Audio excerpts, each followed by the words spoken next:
বিসমিল্লাহির রহমানির রহিম। অন্যরকম বিদ্যাপীঠের পক্ষ থেকে আমি মোহাম্মদ মনিরুজ্জামান সরকার, সিনিয়র শিক্ষক, জমশেরপুর উচ্চ বিদ্যালয়, কসবা ব্রাউনবিরা থেকে অনলাইন ক্লাস পরিচালনা করছি। আজকের ক্লাসটিতে আমরা আলোচনা করব ইংলিশ সেকেন্ড পেপারের অত্যন্ত গুরুত্বপূর্ণ একটি বিষয়, সেটি হলো চেঞ্জিং সেন্টেন্স। এই ক্লাসটি ষষ্ঠ শ্রেণী থেকে অষ্টম শ্রেণীর শিক্ষার্থী বন্ধুদের জন্য তৈরি করা হচ্ছে। প্রশ্নটি এভাবে আসবে: read the following text and change the sentence as directed. প্রিয় শিক্ষার্থী বন্ধুরা, অর্থাৎ চেঞ্জিং সেন্টেন্সে 5 নম্বর থাকে। আমরা এখানে একটি অনুচ্ছেদ আলোচনা করব এবং বাংলা অর্থ সহকারে নিয়মগুলি বুঝিয়ে দেওয়ার চেষ্টা করব। তোমরা মনোযোগ সহকারে ভিডিওটা সম্পূর্ণটা শুনবে। অন্যরকম বিদ্যাপীঠকে যারা দেখছো তাদেরকে এই চ্যানেলটি সাবস্ক্রাইব, লাইক, কমেন্ট করার জন্য অনুরোধ করা গেল। যারা এই চ্যানেলটি সাবস্ক্রাইব করেছো তাদেরকে অসংখ্য ধন্যবাদ জানিয়ে আমি আমার ভিডিওটা শুরু করতে যাচ্ছি। A number who does not know a postman. এই সেন্টেন্সটার অর্থ হলো কে না জানে পোস্টম্যান সম্পর্কে, কে না চিনে পোস্টম্যানকে, অর্থাৎ ডাকঘরাকে পেছিভ ভয়েস করতে বলা হয়েছে। B number, he is a familiar figure. সে পরিচিত মুখ, নেগেটিভ করতে বলা হয়েছে। He delivers letters, money order, parcel এসেক্টেড টু দ্য অ্যাড্রেস। এইটাকে কিছু করতে বলা হয়নি। C number, his responsibility is not insignificant. তার দায়িত্ববোধকে অর্থহীন নয়। অ্যাফার্মেটিভ করতে বলা হয়েছে। ইনসিগনিফিক্যান্ট অর্থ অর্থহীন। He is a low paid employee. সে নিম্ন শ্রেণীর কর্মচারী। এই সেন্টেন্সটাকে ইন্টারোগেটিভ করতে বলা হয়েছে। E number, I wish that. আমি ইচ্ছা পোষণ করছি। আল্লাহ ব্লেস দেম, তাকে মঙ্গল করুক। অপটেটিভ সেন্টেন্স করতে বলা হয়েছে। তাহলে আমরা সেন্টেন্সের অর্থগুলি জানলাম। পরীক্ষাতে আমরা কিভাবে লিখবো একটু আলোচনা করছি। প্রিয় শিক্ষার্থী বন্ধুরা, ভিডিওটা সম্পূর্ণটা দেখার জন্য আবার আহ্বান থাকলো। এ নম্বরের প্রশ্নটা লক্ষ্য করো। হু does not know a postman. এটা একটি ভয়েসে আছে, পেছিভ ভয়েস করতে বলা হয়েছে। প্রথমে আমরা সেন্টেন্সটাকে চিনতে হবে কোন কিভাবে রয়েছে। তাহলে এখানে একটি ভয়েসে রয়েছে, পেছিভ ভয়েস করতে হবে। পেছিভ ভয়েস করার নিয়ম হলো এই এই সেন্টেন্সটা একটি ব্যতিক্রম ধর্মী।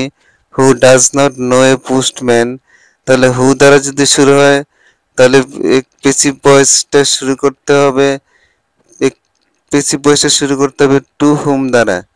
তাহলে হু এর পরিবর্তে টু হুম বসেছে, ইজ বসেছে। নো এর পরিবর্তে নো থাকাতে নো প্রেজেন্ট টেন্স, এই জন্য ইজ বসেছে। এ পোস্টম্যান হলো এখানকার অবজেক্ট, তাহলে অবজেক্টটা বসবে এ পোস্টম্যান নট নোন, অর্থাৎ ভার্বের পাস্ট পার্টিসিপল বসবে।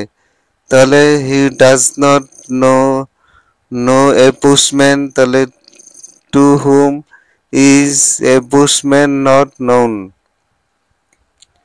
আশা করি বিষয়টা বুঝতে পেরেছ। তারপরে B number, his familiar figure, negative করতে বলা হয়েছে এখানে। এটা আছে অ্যাফার্মেটিভ। অ্যাফার্মেটিভে এই সেন্টেন্সটা রয়েছে। আমরা জানি যে কোনো সেন্টেন্সের মধ্যে যদি অক্সিলারি ভার্ব থাকে, অক্সিলারি ভার্বের পরে যদি অ্যাডজেক্টিভ থাকে, তাহলে অক্সিলারি ভার্বের পরে নট, নটের পরে অ্যাডজেক্টিভের বিপরীত শব্দ বসবে। তাহলে হি is a familiar figure, he is not an familiar figure. এই ফেমিলিয়ার ফিগারটা আনফেমিলিয়ার ফিগার হয়েছে কেন, অ্যান হয়েছে কেন? আমরা জানি আর্টিকেলের ধরন অনুসারে কোনো শব্দের পূর্বে যদি আন বসে তাহলে সেখানে এর পরিবর্তে এন বসে। তাহলে কি হলো? He is familiar figure, he is not unfamiliar figure. আশা করি বিষয়টা বুঝতে পেরেছ। আবার লক্ষ্য করে কি বলছে এখানে, এ ফেমিলিয়ার ফিগার, আনফেমিলিয়ার ফিগার, অর্থাৎ অ্যান ফেমিলিয়ার ফিগার, অর্থাৎ familiar executive, আনফেমিলিয়ারও executive.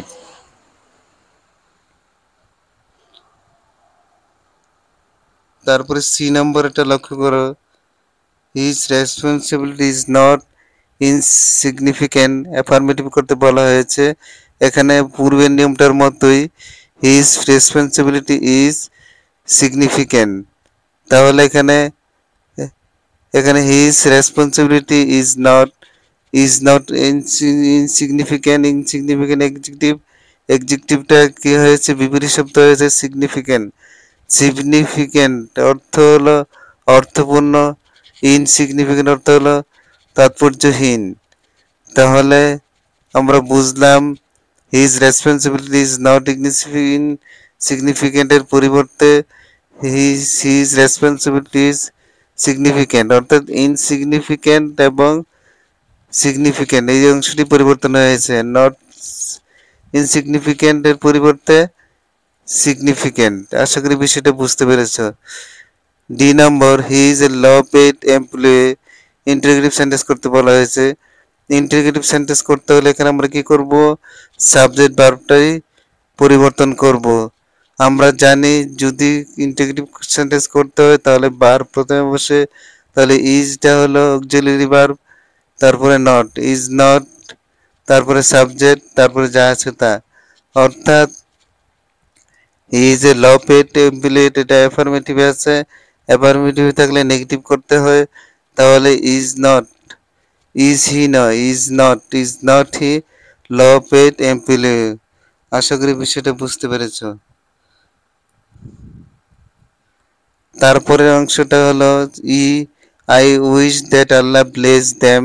Optative sentence, এই সেন্টেন্সটা রয়েছে অ্যাসার্টিভ সেন্টেন্সে I wish that Allah bless them. তাহলে অপটেটিভ সেন্টেন্স করতে হলে কি করতে হবে, আই উইশ দ্যাট এর পরিবর্তে মে বসবে, আই উইশ দ্যাট এর পরিবর্তে মে বসবে, অর্থাৎ মে দ্বারা সেন্টেন্সটা শুরু হবে। অপটেটিভ সেন্টেন্স শুরু হওয়ার নিয়ম হলো মে, লিভ লং দ্বারা শুরু হয়। তারপর এখানে I wish that Allah bless them, এখানে আই উইশ দ্যাট এর পরিবর্তে মে, মে এর পরে বাকি অংশ যা আসে অর্থাৎ মে আল্লাহ ব্লেস দেম। ভিডিওটা এখানে সমাপ্ত ঘোষণা করলাম। যদি তোমাদের কাছে ভিডিওটা ভালো লেগে থাকে তাহলে অন্যরকম ভিডিও একটা সাবস্ক্রাইব কামনা করছি। এই প্রত্যাশা থেকে আজকের মতো এখানে সমাপ্ত ঘোষণা করলাম। আসসালামু আলাইকুম।